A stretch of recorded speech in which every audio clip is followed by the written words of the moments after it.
The poem I'm reading today is Stopping by the Woods on a Snowy Evening. The poem is by Robert Frost, who is one of America's greatest poets. He lived in the late 1800s, early 1900s, and he wrote and lived in New England. His poems are beautiful. He's one of my very favorites. I hope you enjoy this poem. Whose woods these are, I think I know.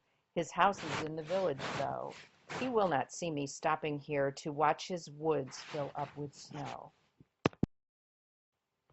My little horse must think it queer to stop without a farmhouse near, between the woods and frozen lake, the darkest evening of the year. He gives his harness bells a shake to ask if there is some mistake. The only other sound's the sweep of easy wind and downy flake.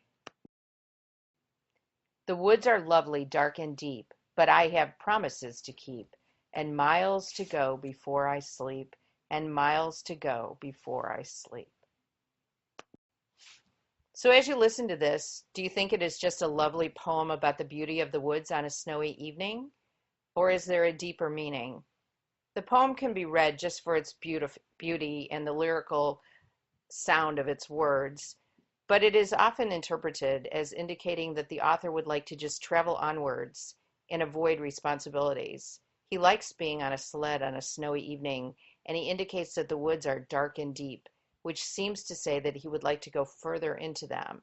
But then he reminds himself that he has miles to go before he sleeps.